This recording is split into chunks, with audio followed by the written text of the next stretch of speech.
Hello दोस्तों, आज है 22 नवंबर 2023 दिन बुधवार का। हिंदी तिथि कार्तिक शुक्ल दशमी। बात करते हैं आज के मुख्य समाचार। टुडे ब्रेकिंग न्यूज अपडेट में कई तरह की महत्वपूर्ण और देश दुनिया की ताजा खबरें जानेंगे। देश के अलग अलग राज्यों की ओर से, सरकारों की ओर से महत्वपूर्ण अपडेट जारी हुए हैं, इसके बारे में भी जानकारी लेंगे। ओवरऑल बहुत ही महत्वपूर्ण और काम की ताजा खबरों का ये वीडियो आपको मिलने वाला है, इसलिए वीडियो को आप पूरा ध्यान से आखिर तक जरूर देखते रहिएगा। बिना टाइम विलंब के शुरुआत करते हैं आज की पहली बड़ी खबर। कारोबार से जुड़ी हुई ये बड़ी खबर सामने आ रही है। हमारे देश के कारोबारियों की एक संस्था है confederation of all India traders, जिसने यह अनुमान लगाया कि अब सीजन में देश भर में 38 लाख शादियां होने जा रही हैं और शादियों के सीजन में देश भर के बाजारों में 4.74 लाख करोड़ रुपए का कारोबार होने का अनुमान है। त्योहारों के बाद अब शादियों का सीजन शुरू होने वाला है। राजस्थान में 8 नेताओं ने 13 सभाएं की हैं। भ्रष्टाचार, माफिया राज, पेपर लीक और योजनाओं के गारंटी मुद्दे छाए रहे। राजस्थान विधानसभा चुनाव अपने चरम पर है। प्रचार 23 नवंबर की शाम को समाप्त हो जाएगा। इससे पहले भाजपा और कांग्रेस समेत तमाम दूसरे दलों के नेता प्रचार में पूरी ताकत से जुटे हुए हैं। प्रदेश में मंगलवार को 8 बड़े नेताओं ने 13 जगह सभाओं को संबोधित किया। भारतीय जनता पार्टी की तरफ से प्रधानमंत्री नरेंद्र मोदी, केंद्रीय गृह मंत्री अमित शाह, उत्तर प्रदेश के मुख्यमंत्री योगी आदित्यनाथ, पूर्व सीएम वसुंधरा राजे ने प्रचार किया। वहीं कांग्रेस की तरफ से प्रचार की कमान राहुल गांधी, मुख्यमंत्री अशोक गहलोत और सचिन पायलट ने संभाली है। राष्ट्रीय लोकतांत्रिक पार्टी आसपा गठबंधन के लिए हनुमान बेनीवाल और चंद्रशेखर जी ने प्रचार किया। जयपुर में पीएम मोदी का रोड शो हुआ।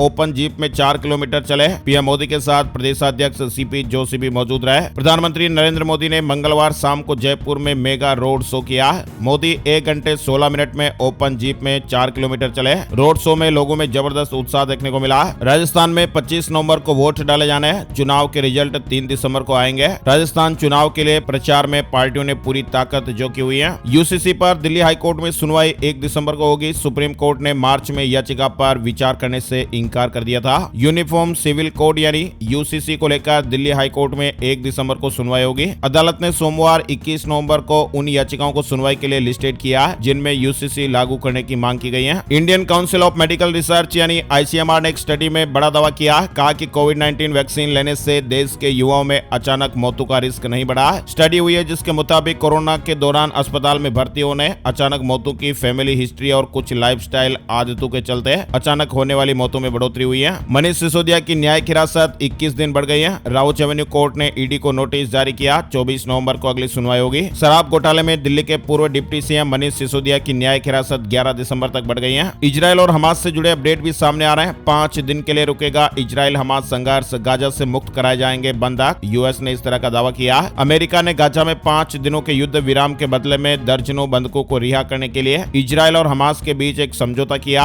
अमेरिकी अधिकारियों ने इस तरह से जानकारी दी है। वहीं इजरायल हमास में सीज फायर किसी भी वक्त हो सकता है। नेतन्याहू ने कहा कि जल्द ही अच्छी खबर मिलेगी। कैबिनेट मीटिंग के बाद फैसले का ऐलान होगा। आपको बता दें, इजरायल और हमास के बीच गत 46 दिनों से जंग जारी है। न्यूयॉर्क टाइम्स की एक रिपोर्ट में कहा गया कि दोनों ही पक्ष जल्द ही सीज फायर का ऐलान कर सकते हैं। वहीं आपको बताएं, इजरायल ने एक और बड़ा फैसला लिया है। इजरायल ने लश्कर तैयबा को बैन किया। शेयर मार्केट न्यूज अपडेट में आपको बता दें, मंगलवार यानी 21 नवंबर को तेजी देखने को मिली है। सेंसेक्स 275 अंक की बढ़त के साथ 65,930 पर बंद हुआ। वहीं निफ्टी में भी 89 अंक की तेजी रही। ये 19,783 के स्तर पर बंद हुआ है। सेंसेक्स के 30 शहरों में से 18 में तेजी और सिर्फ 12 में गिरावट देखने को मिली। फार्मा, रियल्टी और मेटल इंडेक्स में 1% की बढ़त देखने को मिली है। यंग इंडिया की 751.9 करोड़ रुपए की संपत्ति अटैच हुई है। नेशनल हेराल्ड केस में ईडी का यह बड़ा एक्शन हुआ। इस कंपनी में सोनिया और राहुल की 76% हिस्सेदारी, इस तरह की खबरें हैं। प्रवर्तन निदेशालय यानी ईडी ने नेशनल हेराल्ड केस में यंग इंडिया की 751 करोड़ रुपए से ज्यादा की संपत्ति को अटैच किया। दिल्ली प्रदूषण से जुड़ी बड़ी खबर है। दिल्ली के प्रदूषण को लेकर 3 सरकारों को सुप्रीम कोर्ट की फटकार लगी है और कहा कि समस्या दूर करना आपका काम है, किसान को विलेन मत बनाइए। सुप्रीम कोर्ट में मंगलवार को दिल्ली प्रदूषण मामले में सुनवाई हुई। सुप्रीम कोर्ट ने दिल्ली और पंजाब सरकार से पूछा, प्रदूषण की समस्या को रोकने के लिए क्या कदम उठा रहे हैं। हवा शांत होने से प्रदूषण की परत जमी। कई इलाकों में दिल्ली में गंभीर श्रेणी में AQI देखने को मिला। दिल्ली वालों को लग्जरी प्रीमियम बस सेवा का फायदा मिलेगा। पब्लिक ट्रांसपोर्ट की दिशा में केजरीवाल सरकार का बड़ा कदम। दिल्ली में ऐप आधारित प्रीमियम बसें चलेगी। नई नीति के तहत ई बसों का लाइसेंस फीस माफ होगा। दिल्ली में आम आदमी पार्टी सरकार ने दिल्ली मोटर वाहन लाइसेंसिंग ऑफ एग्रीगेटर यानी प्रीमियम बसें योजना 2023 का नोटिफिकेशन जारी कर दिया है। 50 मीटर प्लॉट में नहीं बना सकते 4 मंजिला मकान। दिल्ली में घर बनाने में लग गई लिमिट। अगर आप दिल्ली में रहते हैं तो ये खबर आपके लिए जरूरी है। अब दिल्ली में प्लॉट पर कमरे बनाने के लिए लिमिट तय कर दी गई है। अनाधिकृत हो या नियमित, दिल्ली के किसी भी रिहायशी इलाके में अब एक फ्लोर पर कई कमरे बनाना संभव नहीं होगा।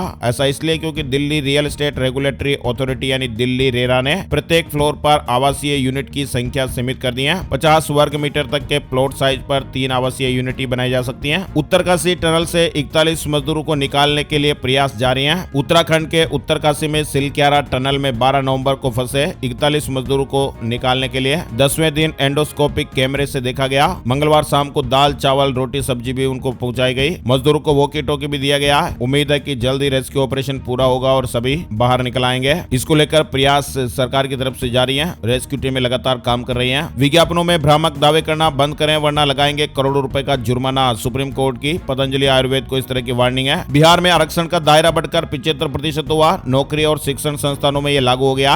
SC, ST, EBC, OBC के आरक्षण में 15% का इजाफा। बिहार में 15% आरक्षण का दायरा बढ़ाया गया है। नौकरी और शिक्षण संस्थानों में आरक्षण का लाभ मिलेगा। मंगलवार से ये व्यवस्था लागू हो गई है। बिहार सरकार ने गजट नोटिफिकेशन भी जारी कर दिया। अंतर्राष्ट्रीय महिला क्रिकेट में नहीं खेल सकेंगे ट्रांसजेंडर खिलाड़ी। ICC ने यह बड़ा फैसला लिया है। अंतर्राष्ट्रीय क्रिकेट की ओर से महिला क्रिकेट को लेकर यह बड़ा फैसला हुआ है। दरअसल अब अंतर्राष्ट्रीय महिला क्रिकेट में कोई भी ट्रांसजेंडर खिलाड़ी नहीं खेलेगा। बताया जा रहा है कि मंगलवार को अहमदाबाद में हुई ICC की मीटिंग में इस बात पर मुहर लगी है। बयान में कहा गया कि नई नीति कुछ सिद्धांतों पर आधारित है। वहीं आपको बता दें राजस्थान में कांग्रेस का घोषणा पत्र जारी हो गया। 10 लाख युवाओं को नई नौकरियां, जातिगत जनगणना होगी। व्यापारियों को 5 लाख तक बिना ब्याज के लोन भी मिलेगा। राजस्थान में कांग्रेस ने वोटिंग से 4 दिन पहले मंगलवार को अपना घोषणा पत्र जारी किया और इसे जन घोषणा पत्र 2 नाम दिया गया और इस घोषणा पत्र में कई बड़े ऐलान किए गए, वादे किए गए। पार्टी ने चिरंजीवी स्वास्थ्य सुरक्षा बीमा की राशि 25 लाख रुपए से बढ़ाकर 50 लाख रुपए करने का वादा किया। युवाओं के लिए 10 लाख नई नौकरियां सृजित करने की बात कही गई है। 4 लाख नई सरकारी नौकरियां भी इसमें शामिल होगी। किसानों से न्यूनतम समर्थन मूल्य यानी MSP पर फसल खरीद का कानून बनाने और किसानों को 2 लाख रुपए तक का ब्याज मुक्त लोन देने का वादा किया गया। इसके साथ ही गांव के व्यापारियों को 5 लाख रुपए तक बिना ब्याज के लोन देने का वादा किया गया। किसान क्रेडिट कार्ड की तरह ही व्यापारी क्रेडिट कार्ड बनाया जाएगा। इससे पहले कांग्रेस ने 7 गारंटियां दी थी। महिलाओं की सुरक्षा बढ़ाने के लिए सार्वजनिक स्थानों पर CCTV कैमरे लगाए जाएंगे। प्रत्येक गांव और वार्ड में सुरक्षा प्रहरी की नियुक्ति की जाएगी। रोडवेज बसों में वर्तमान छूट के अलावा निःशुल्क यात्रा के लिए हर महीने एक फ्री कूपन दिया जाएगा। जाति आधारित जनगणना भी होगी। शिक्षा की गारंटी कानून लाकर RTE के तहत 8वीं क्लास के स्थान पर 12वीं तक की शिक्षा उपलब्ध करवाई जाएगी। मनरेगा योजना का विस्तार किया जाएगा। काम के दिनों की संख्या 150 की जाएगी। कर्मचारियों के लिए OPS को निरंतर जारी रखने के लिए कानून बनाया जाएगा। ऐसे गाँव और ढाणी जहाँ पर 100 व्यक्तियों से ज्यादा की आबादी है उसे सड़क मार्ग से जोड़ा जाएगा। इस तरह के घोषणा पत्र में वादे किए गए हैं। इससे पहले आपको बता दें राजस्थान में बीजेपी का घोषणा पत्र जारी हुआ था। गरीब लड़कियों को फ्री शिक्षा, 5 साल में 2.5 लाख नौकरियां, पेपर लीक की जांच के लिए SIT गठित करने समेत कई बड़े ऐलान किए गए थे। गेहूं की फसल 2700 रुपए प्रति क्विंटल खरीदने का भी ऐलान हुआ था। मेरिट में आने वाली छात्राओं को 12वीं के बाद फ्री स्कूटी मिलेगी। इस तरह के भी बीजेपी के घोषणा पत्र में वादे हुए थे। मध्य प्रदेश की तरह ही लाडली लक्ष्मी योजना की तरह यहाँ पर लाडो प्रोत्साहन योजना भी लागू होगी। 2 लाख रुपए का सेविंग बॉन्ड हर नवजात बेटी को मिलेगा। ऐसे वादे बीजेपी की तरफ से किए गए थे। साथ ही किसान सम्मान निधि को 12,000 रुपए करने का भी प्लान बीजेपी के घोषणा पत्र में देखने को मिला था। आगे बढ़ते हैं। रिलायंस ने पश्चिम बंगाल में 45,000 करोड़ का निवेश किया। सौरव गांगुली बने बंगाल के brand ambassador. Global business summit में ऐलान। वह आपको बता दें ED ने मंगलवार को यह कंफर्म किया कि उसने बायजू, रविंद्रन और think and learn private limited को 9,000 करोड़ रुपए का नोटिस भेजा। ये नोटिस विदेशी मुद्रा प्रबंधन अधिनियम FEMA उल्लंघन के मामले में जारी किया है। फिलहाल कंपनी ने कहा कि कोई नोटिस नहीं मिला। रतन टाटा की कंपनी ने रिकॉर्ड बनाया, बन गई 3 लाख करोड़ की कंपनी। मंगलवार को टाटा ग्रुप की टाइटन कंपनी का शेयर रिकॉर्ड तोड़ते हुए लाइफ टाइम हाई पर पहुंच गया। ज्वेलरी से लेकर IVR बनाने वाली कंपनी टाइटन के शेयर 1.5% से ज्यादा की तेजी देखने को मिली। कंपनी का शेयर 3,401 रुपए पर आ गया। हलाल सर्टिफिकेशन पर अब आया निर्मला सीतारमण जी का बड़ा बयान। योगी सरकार बैन कर चुकी है। यानी हमारे देश में इस वक्त हलाल सर्टिफिकेशन को लेकर बड़ी बहस छिड़ी हुई है। अभी हाल ही में उत्तर प्रदेश सरकार ने इस तरह के किसी भी फूड सर्टिफिकेशन पर तत्काल प्रभाव से रोक लगा दी है। अब इसे लेकर देश की वित्त मंत्री निर्मला सीतारमण जी ने भी एक बड़ी बात कही है। वित्त मंत्री निर्मला सीतारमण ने मंगलवार को कहा कि फूड आइटम्स का सर्टिफिकेशन सिर्फ सरकारी एजेंसियों को ही करना चाहिए। किसी गैर सरकारी एजेंसी की तरफ से ऐसा सर्टिफिकेट देना ठीक नहीं है। महाराष्ट्र से जुड़ी बड़ी खबर। मराठा कोटा कार्यकर्ता मनोज जरांगे ने मंगलवार को महाराष्ट्र सरकार से अपील की है। उन्होंने कहा कि आगामी सत्र में मराठा आरक्षण विधेयक पारित किया जाए। जरांगे ने सरकार को उनकी मांगों पर कार्रवाई करने के लिए 24 दिसंबर की समय सीमा याद दिलाई है। टेक न्यूज अपडेट में आपको बताएं व्हाट्सएप से आप लिंक कर पाएंगे ईमेल ID। जल्दी नया अपडेट आपको मिलने वाला है। डीप फेक से जुड़ी खबर है। डीप फेक पर भारत में पूरी तरह से बैन लगाया जाएगा, लगाम लगाई जाएगी। 24 24 नवंबर को नया कानून आ सकता है, इस तरह की खबरें हैं। यूजीसी नेट पाठ्यक्रम में संशोधन किया जाएगा,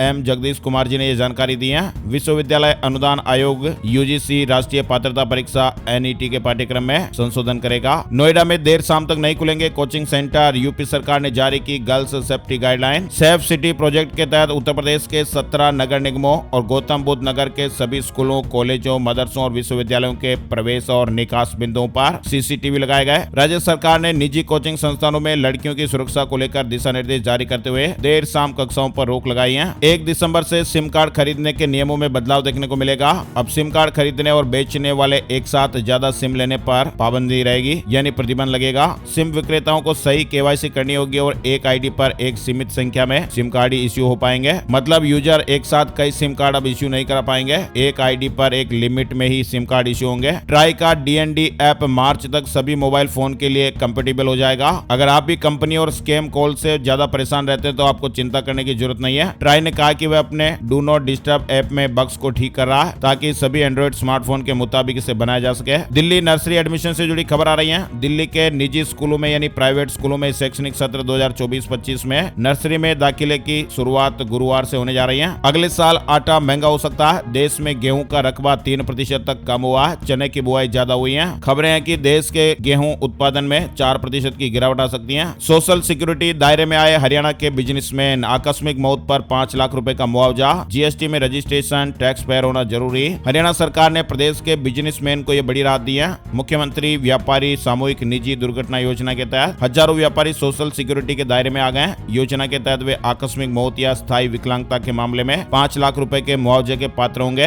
लाभार्थियों को 10 रुपए प्रति लाख के वार्षिक रजिस्ट्रेशन शुल्क के साथ हरियाणा व्यापारी कल्याण बोर्ड द्वारा विकसित एक ऑनलाइन वेबसाइट के माध्यम से अपना रजिस्ट्रेशन कराना होगा। कौन कौन से व्यापारी इस योजना के लिए पात्र होंगे, इसकी भी जानकारी आप देख सकते हैं। राम सीता को स्वर्णिम मुकुट पहनाएंगे सीएम योगी। अयोध्या में 24 नवंबर को भव्य आयोजन होगा। पंजाब में दिव्यांगों को आम आदमी पार्टी सरकार ने तोहफा दिया है। नेशनल हाईवे पर टोल में 100% छूट मिलेगी और इनको स्पेशल फास्टैग के लिए अप्लाई करना होगा। पंजाब में दिव्यांग लोगों को नेशनल हाईवे पर लगने वाले टोल में 100% की छूट मिलेगी। ये घोषणा सामाजिक सुरक्षा, महिला एवं बाल विकास मंत्री डॉक्टर बलजीत कौर ने की है। बलजीत कौर ने कहा कि दिव्यांगजनों के नाम पर registered vehicle motor vehicle act के तहत रजिस्टर्ड को नेशनल हाईवे पर टोल में 100% रियायत दी है। उन्होंने कहा कि कोई भी दिव्यांगजन अपने नए या पुराने व्हीकल की मलकियत दिव्यांगजन के तौर पर परिवहन विभाग में आवेदन पत्र देकर रजिस्टर करवा सकते हैं। इसका लाभ लेने के लिए संबंधित आवेदकों को छूट वाला स्पेशल फास्टैग भी लेना पड़ेगा। इसको लेकर नियम वेबसाइट पर पड़े हुए हैं। sswcd.punjab.gov.in सरकार की वेबसाइट है जहां पर इसकी डिटेल मिल जाएगी। पंजाब में 12वीं के प्रश्न पत्र होंगे डिजिटल। इसी सेशन में होने वाले एग्जाम से आदेश लागू होगा। कम लागत के साथ पेपर लीक का खतरा भी नहीं रहेगा। पंजाब स्कूल शिक्षा बोर्ड अब प्रैक्टिकल परीक्षा 2023-24 का प्रश्न पत्र डिजिटल माध्यम से तैयार करेगा। करंट लगने से 5 हाथियों की जानें चली गई हैं। झारखंड से जुड़ी बड़ी खबर आ रही है। झारखंड के पूर्वी सिंहभूम जिले के मुसाबनी वन क्षेत्र में 5 जंगली हाथियों की जान चली जाने की खबर है। बताया जा रहा है कि इन्हें करंट लग गया था। हरियाणा शिक्षा बोर्ड ने आवेदन की तारीख बढ़ाई है। 10वीं व 12वीं कक्षा के फॉर्म में 24 नवंबर तक कोई भी विलंब फीस नहीं लगेगी। राजस्थान में MDS university main exam form भरने की डेट बढ़ गई है। अब बिना लेट फीस 30 नवंबर तक कॉलेज स्टूडेंट अप्लाई कर पाएंगे। इंटरनेशनल कॉन्फ्रेंस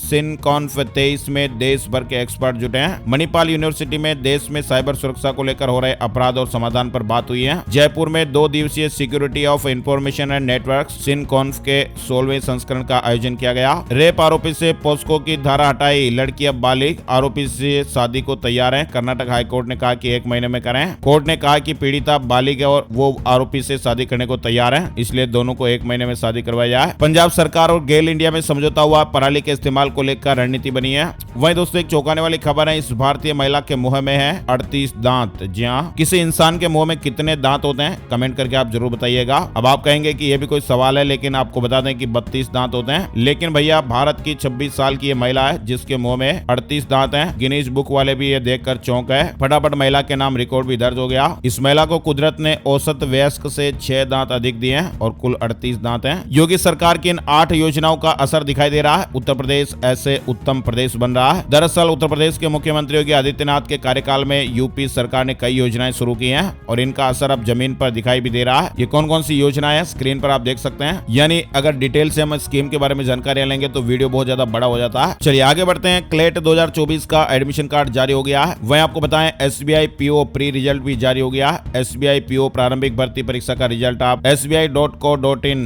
SBI की ऑफिशियल वेबसाइट पर देख सकते हैं। तमिलनाडु में अगले 2 दिनों तक झमाझम बारिश होने का अनुमान है। मौसम विभाग ने अलर्ट जारी किया है। तमिलनाडु के 10 जिलों में अगले 2 दिनों तक भारी से बहुत भारी बारिश होने की संभावना है। बिहार के शिक्षकों के लिए गुड न्यूज आई है। बढ़े हुए दर से मिलेगा महंगाई भत्ता, बकाया राशि का भी भुगतान होगा। बिहार के विश्वविद्यालयों और महाविद्यालयों के शिक्षकों और नॉन टीचिंग स्टाफ को लेकर ये गुड न्यूज है। इन्हें अब बढ़े हुए दर से महंगाई भत्ता मिलेगा। DR डिफरेंस मद की बकाया राशि का भी भुगतान किया जाएगा। नीतीश सरकार ने हड़ताल पर गए डॉक्टरों पर कड़ा एक्शन लिया है। हड़ताली चिकित्सकों को 1 दिन का वेतन नहीं देने का निर्णय लिया गया है। छत्तीसगढ़ में ED, IT और CBI के बाद सेंट्रल GST की भी एंट्री। 6000 से ज्यादा कारोबारी रडार पर हैं। सेंट्रल GST ने छत्तीसगढ़ के 6000 से ज्यादा व्यापारियों को नोटिस भेजा है। सेंट्रल GST की इस कार्रवाई में विवादित और टैक्स जमा नहीं करने वाले कारोबारी शामिल हैं। बात करते हैं gold price today, silver price today, सोने चांदी के भाव। सोने की कीमतों में उछाल दिखाई दिया, चांदी भी महंगी हुई है। मंगलवार सुबह सोने का भाव 61,352 रुपए प्रति 10 ग्राम पर रहा। वहीं चांदी का भाव 73,040 रुपए प्रति किलोग्राम पर रहा है। IBJ की ऑफिशियल वेबसाइट पर आपको इसकी विस्तार से जानकारी मिल जाएगी। बात कर लेते हैं अब weather news report, weather news today में संपूर्ण भारत का आज 22 नवंबर 2023 का मौसम पूर्वानुमान। आज का मौसम कैसा रहेगा? स्काईमेट वेदर अपडेट के मुताबिक अगले 24 घंटों के दौरान तमिलनाडु, दक्षिण कर्नाटक और केरल में हल्की से मध्यम बारिश होने के साथ ही कुछ स्थानों पर भारी बरसात हो सकती है। आंध्र प्रदेश, तेलंगाना और लक्षद्वीप में हल्की से मध्यम बारिश होने का पूर्वानुमान है।